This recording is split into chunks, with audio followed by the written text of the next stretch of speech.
जिसने कुतुब मीनार को बनाया, चार मीनार को बनाया, लाल किले को बनाया, अगर कहीं माननीय बहन जी सारा कवर कर दें तो चमार बिरादरी जो तो सड़क की बात करता है अमित शाह, उस अमित शाह के लिए सड़क पहुंचने के लिए भी ये सड़क में सीढ़ियां बनाने का काम भी ये चमार बिरादरी कर सकती है। इस्तीफा दे और ऐसे आदमी को जो बाबा साहब का सम्मान नहीं कर सकते हैं, ऐसे आदमी को संसद में रहने का अधिकार नहीं है। क्योंकि 2 अप्रैल को दिखाया ट्रेलर, अरे 2 अप्रैल को दिखाया ट्रेलर, अभी पूरी फिल्म तो बाकी है। नहीं मांगी और इस पर कानूनी कार्रवाई नहीं हुई तो ये तो ट्रेलर है, वरना 2 अप्रैल 2018 भारत बंद का इतिहास दोहराना हमारा समाज जानता है। आपकी सरकार ने देने का काम किया था। बाबा साहब को तो 6 दिसंबर 1956 में जो उनका अंतिम संस्कार करने के लिए राजघाट पर 6 फुट तक उनको जमीन नहीं दी। आज कलेक्ट्रेट पे पहुंचे, क्या मुद्दा था खास? मुद्दा पूरा देश जानता है कि भारतीय जनता पार्टी के सरकार में गृह मंत्री अमित शाह ने बाबा साहब अम्बेडकर पर जो बोला है, तो हम उनसे कहना चाहते हैं कि अमित शाह जी, आप सड़क की बात करते हो, माननीय बहन जी का इशारा भी सड़क पर निकलने के शांतिप्रिय तरीके से हुआ है। अगर ये वो समाज है जिसने कुतुब मीनार को बनाया, चार मीनार को बनाया, लाल किले को बनाया, अगर कहीं माननीय बहन जी सारा कवर कर दें तो चमार बिरादरी जो तो सड़क की बात करता है अमित शाह, उस अमित शाह के लिए सड़क पहुंचने के लिए भी ये सड़क में सीढ़ियां बनाने का काम भी ये चमार बिरादरी कर सकती है। इसलिए उसको होश में आना चाहिए। देश के अंदर हम आपसे कहना चाहते हैं, अम्बेडकरवाद और मनुवाद का संघर्ष है, गांधीवाद हाशिए पर चला गया है। इस देश का गांधीवाद भी मनुवाद में कन्वर्ट हो चुका है। आज देश के अंदर मनुवाद और गांधीवाद का लंबा संघर्ष है, जिसका लीड माननीय बहन कुमारी मायावती जी कर रही हैं। कांग्रेस लगातार बोल रही है बाबा साहब का सम्मान हम बचाएंगे। अरे कांग्रेस कैसे सम्मान बचाएगी? पूरा पैक्ट उसका सटीक उदाहरण है। बाबा साहब अम्बेडकर को क्या बनो चुनाव हराया, उसके बाद आपको देखने के लिए मिला होगा कि जो कांग्रेस कल जीतू पटवारी जी जो मध्य प्रदेश कांग्रेस का अध्यक्ष है, वो बाबा साहब अम्बेडकर की तस्वीर को उल्टा पैर पर रख करके लिख रहा है। ये कांग्रेस की मानसिकता है। कांग्रेस ने जीवन में भी कभी सम्मान नहीं किया है। बाबा साहब मान्यवर साहब कांशीराम जी ने 1980 के दशक से पहले यही कांग्रेस, यही सदन हुआ करती थी, यही भारतीय जनता पार्टी के नेता हुआ करते थे। बाबा साहब अम्बेडकर की सदन के अंदर प्रतिमा नहीं थी।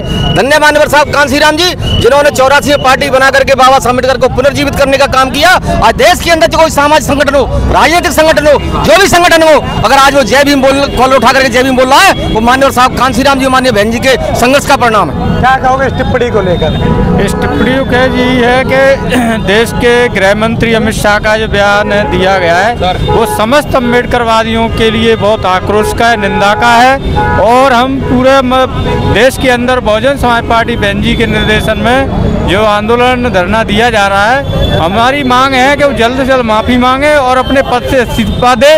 और ऐसे आदमी को जो बाबा साहब का सम्मान नहीं कर सकते हैं, ऐसे आदमी को संसद में रहने का अधिकार नहीं है। मैं तो मोदी जी से निवेदन करता हूँ कि ऐसे आदमी को तुरंत पार्टी से बाहर करके पद से इस्तीफा दिलवाना चाहिए, उसको पार्टी से बाहर करना चाहिए। ये हमारी मांग है। धन्यवाद। जय भीम। क्या कहोगे इसको लेकर? जो बहुत ही निंदनीय बयान है, इसकी घोर निंदा करते हैं हम लोग सभी। और हम तो कलाकार हैं भाई, कलाकार के माध्यम से मैंने अभी कल परसों ही गीत रिकॉर्ड किया है, तो 2 लाइन अमित शाह को चैलेंज के साथ मैं पेश कर रहा हूँ आपके चैनल के माध्यम से।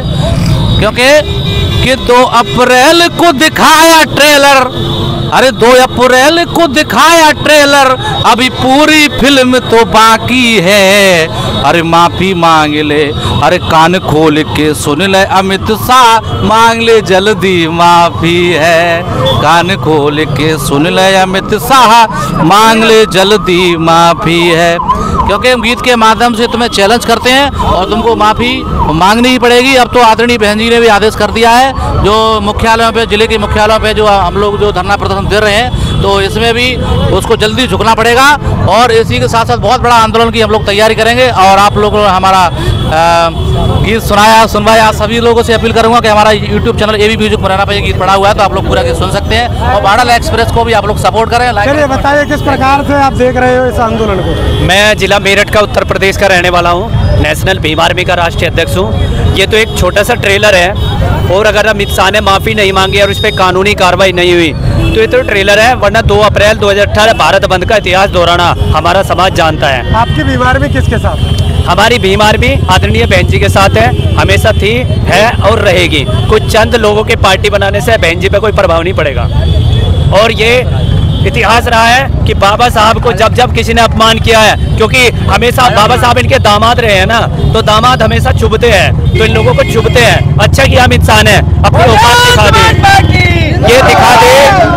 और एक चीज और बता रहा, अगर उस समय में बहन जी संसद भवन के अंदर होती तो उस तड़ी पार को मुंह तोड़ जवाब देती। नपुंसक है वे सारे सांसद जो दलित सांसद बन के बैठे थे और बोले तक नहीं है, शर्म की बात है। जय भीम जय भारत। क्या कहोगे आज जो आपने जो ज्ञापन दिया है बड़े स्तर पर, क्या मायने है इसके खास?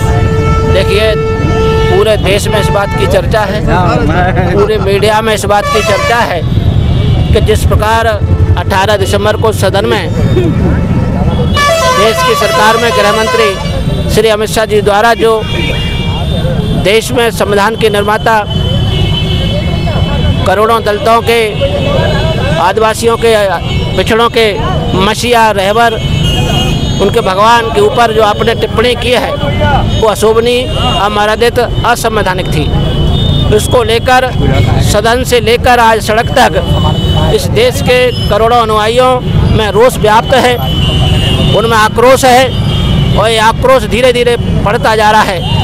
आदरणीय बहन कुमारी मायावती जी ने पहले ही उनको नसीहत भी दी कि जल्द से जल्द आपको सदन से और इस बहुजन समाज से माफ़ी मांग लेना चाहिए। उन्होंने अभी तक नहीं किया, तो उनको होश में लाने के लिए आदरणीय बहन कुमारी मायावती जी के निर्देश पर पूरे देश के साथ मध्य प्रदेश में भी सभी जिला मुख्यालयों पर आज महामहिम राष्ट्रपति के नाम ज्ञापन देने का काम हुआ है। बाबा साहब अम्बेडकर की तस्वीरों को लेकर कांग्रेस लगातार पूरे देश भर में उतर रही है, इसको लेकर क्या पाया? देखिए, पूरे देश में जो कांग्रेस आज तस्वीर लेकर ढिंढोरा पीट रही है, ये किसी से छुपा नहीं है कि कांग्रेस ने बाबा साहब के साथ क्या किया है। कांग्रेस ने बाबा साहब के जीते जी उनको परेशान किया और मरने के बाद भी बाबा साहब को कभी सम्मान नहीं दिया। अगर बाबा साहब को सम्मान, जो देश का सर्वोच्च सम्मान है भारत रत्न, वो भी बाबा साहब को बहुजन समाज पार्टी के जो 3 सांसद चुनकर गए उनके दबाव में श्री वीपी सिंह की सरकार ने देने का काम किया था।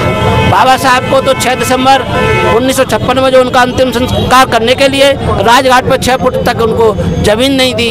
बाबा साहब को कभी सदन में घुसने के लिए उन्होंने खिड़की दरवाजे बंद करने का ऐलान किया था। वो लोग कैसे बाबा साहब के हितैषी हो सकते हैं? आज इस देश में सबसे बड़ा जो वोट बैंक है, गरीबों का वोट बैंक है, SC ST OBC का वोट बैंक है, जो कहीं ना कहीं आदरणीय बहन कुमारी मायावती जी में आस्था रखता है, बहुजन समाज पार्टी में आस्था रखता है, उसको अपनी ओर घड़ियाली आंसू बहाकर इमोशनल तरीके से उनको अपनी ओर आकर्षित करने के लिए हमारे भाइयों को, बहनों को गुमराह करने का षड्यंत्र है, नाटक है, ढोंग है, नौटंकी है। कांग्रेस से बोलती है बाबा साहब को हमने संसद में भेजा था। देखिए, सब लोग जानते हैं बाबा साहब को किस प्रकार आपने संसद में भेजा, क्या मजबूरी थी। अगर अंग्रेज नहीं होते तो आप कभी भी बाबा साहब को फिर उस वहाँ भी भेजने का काम नहीं करते, क्योंकि अंग्रेजों की शर्त थी कि बाबा साहब संसद में नहीं होंगे तो हम देश को आज़ाद नहीं करेंगे। यानी देश को आज़ादी भी बाबा साहब की बदौलत मिली है। आज देश को संविधान मिला है तो बाबा साहब ने दिया है। आज देश में जो लोकतंत्र खड़ा हुआ है वो बाबा साहब ने दिया है। तो बाबा साहब तो इस करोड़ों अनुयायियों के पहले भी भगवान थे, अभी भी भगवान हैं और हमेशा भगवान ही रहेंगे। इनको माफी नहीं मांगे तो बसपा का क्या अगला कदम रहेगा? जो आदरणीय बहन कुमारी मायावती जी जो हमारी मुखिया है, उत्तर प्रदेश की 4 बार लोकप्रिय मुख्यमंत्री रही हैं, कानून का राज उनको चलाना आता है, कानून का पाठ भी दुश्मनों को पढ़ाना आता है। जो माननीय बहन जी का निर्देश होगा उसका हम पालन करेंगे।